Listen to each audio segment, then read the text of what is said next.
2 years ago, the San Francisco Symphony, one of the most respected in the country, started a bold experiment with members of its orchestra that looks nothing like the traditional experience of going to the symphony, a place where you're encouraged to use your cell phone during the show. It's part of a growing movement for a classical comeback. The line forms at twilight outside of an empty San Francisco warehouse. Tickets are scanned as guests walk through a dimly lit passageway leading to a bar. But the 500 or so people here are not waiting for a rock concert.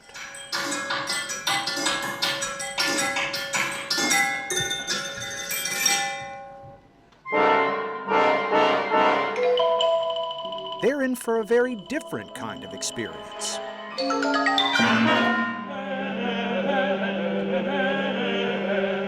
This is SoundBox, an annual 10-concert series that runs from December through April at the San Francisco Symphony.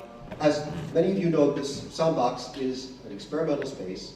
Led by its world-renowned conductor, Michael Tilson Thomas. What does it feel like for you as a lifelong conductor of classical music to turn around and see that audience in that venue? I guess the SoundBox audience is different in that they're not there to respect the music. They're there to be amazed by the music, surprised by it, discover something that they never knew inside of the music. The program is divided into 3 sections of about 25 minutes each, with 2 20-minute intermissions. Each act features a piece of music spanning centuries of compositions. It's aided by a multimedia light display and the Meyer sound constellation system that can replicate the acoustics of any space.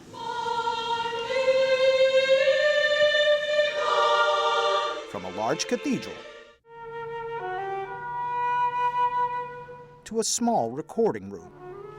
Has there been any resistance from the traditionalists to what you're doing here?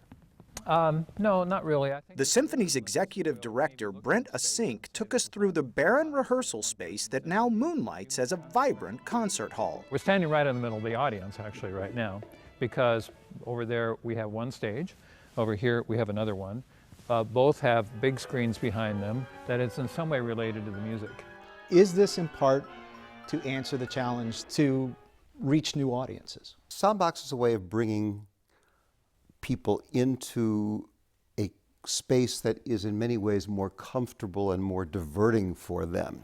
They can move around, they can get drinks, they can use their mobile devices.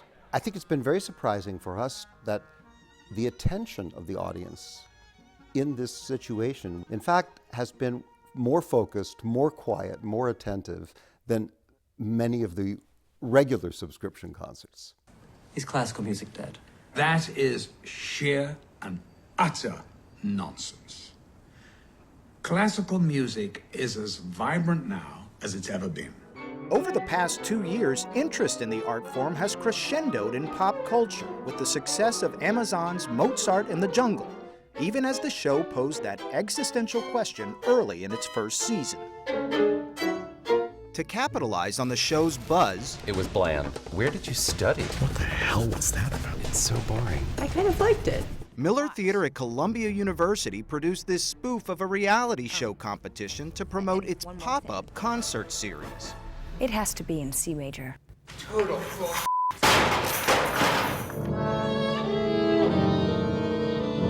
The monthly pop-up concerts, where the audience can sit on stage with the performers, is free, as is the wine and beer. How important is venue? Venue is hugely important. And I think it's long overdue that large institutions are venturing beyond their comfortable large concert halls.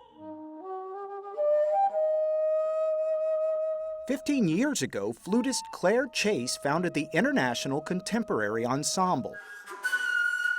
The artist-run collective performs original compositions for free in exotic locations like Greenland, inside elementary schools, and at traditional venues. This past summer, Chase participated in Lincoln Center's 5-week-long Mostly Mozart Festival, which was celebrating its 50th anniversary. You just have to be in the room. And getting people in the room, it's access. once people are in the room, I'm the eternal optimist. I think that music speaks for itself, and I think that what we're looking for in music is an adventure. This is why people have done music since the beginning of human history. It's not just the audience who benefits from these experiences. Jacob Nisley is the principal percussionist at the San Francisco Symphony. Tell me about the SoundBox experience for you as a musician. For me, musically, it's been enthralling. It's putting us as the percussion section more at the forefront, and it's in such an intimate space where we can communicate with the audience afterwards, where we can have the opportunity to really feel and thrive off the energy because it's so close there in those quarters. His maestro, Michael Tilson Thomas, has led the way to make classical music accessible for nearly 50 years, and he's still trying to convert as many people as he can. And as I said a while back to somebody or other, said, well, if you had to choose, between impressing the professors or the guys at the gym, who would you choose? I said, oh, the guys at the gym, anytime. Is there a sense of risk or a fear of alienating the existing patrons or membership? Sure. I have great respect for traditional listeners who say, I'm totally involved in hearing this music. I just want to be in a quiet place, undisturbed, and let my mind freely go where it wants to go. And I'm very committed to the idea that they should have that experience. I don't want classical music 100 years from now to be a kind of light show or petting zoo.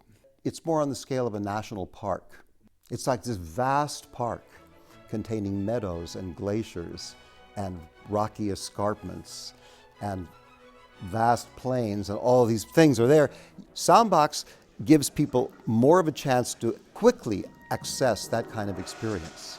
And maybe it's a positive thing that they can see something, hear something that's very vivid for about 15 or 20 minutes, and then right away they can talk to one another about it. Say, was it good for you? It was good for me.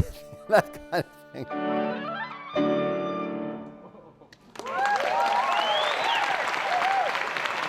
This new season of SoundBox happened to launch on the same day as the new season of Mozart in the Jungle. It's probably a coincidence, or maybe the 18th century composer Mozart is pulling strings from above. I like that idea.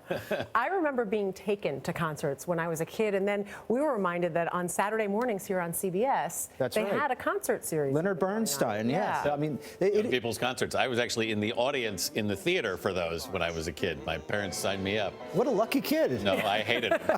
You might like this a little better. I wanted to do the TV show. That was the difference. You needed the free booze at the back of the room. That's what you did. All right. Very inventive way of getting people there. All right, Jimmy Wax, thanks so much. Thank you.